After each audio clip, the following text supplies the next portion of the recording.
समय की बात है। एरेंडेल नामक एक राज्य में दो राजकुमारियां रहती थीं, एल्सा और अन्ना। एल्सा, जो बड़ी बहन थी, के पास एक जादुई शक्ति थी। वह बर्फ और बर्फीले तूफान बना सकती थी और उन्हें नियंत्रित कर सकती थी।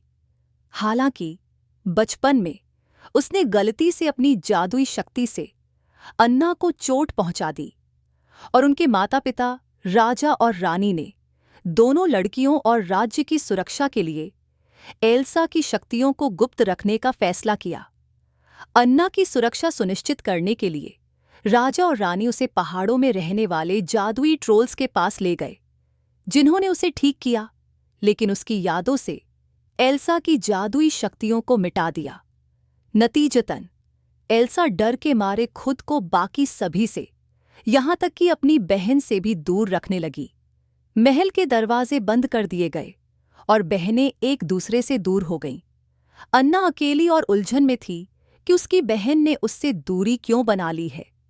कुछ साल बाद समुद्र में आए एक तूफान में उनके माता-पिता की दुखद मृत्यु हो गई और एल्सा को रानी के रूप में नियुक्त किया गया।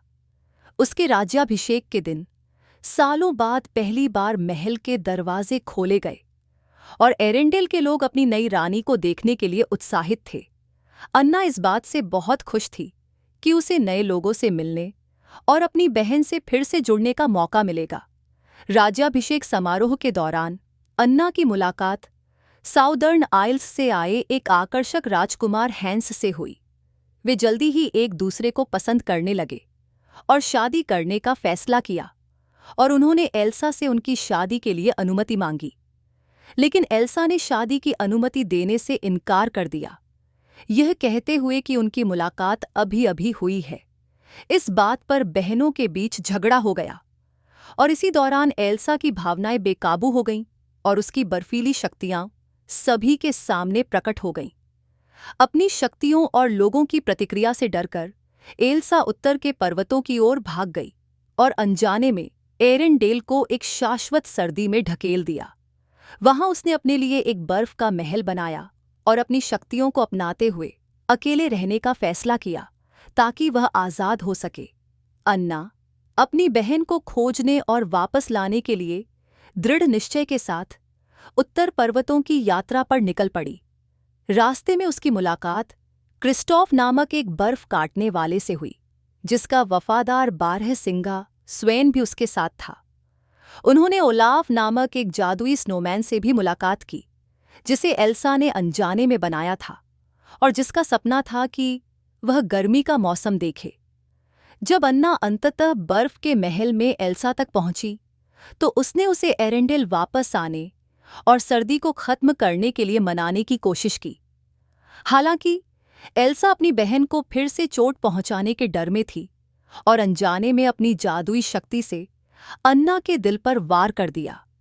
खतरे का एहसास करते हुए एल्सा ने अन्ना को वहां से चले जाने का आदेश दिया।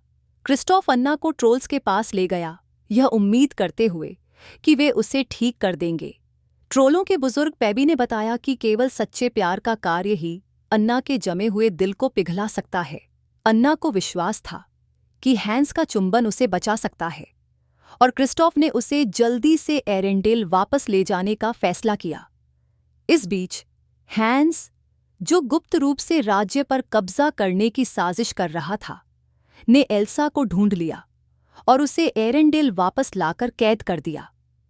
जब अन्ना पहुंची और हैंस से उसे चूमने के लिए कहा, तो हैंस ने अपनी असली मंशा जाहिर कर दी।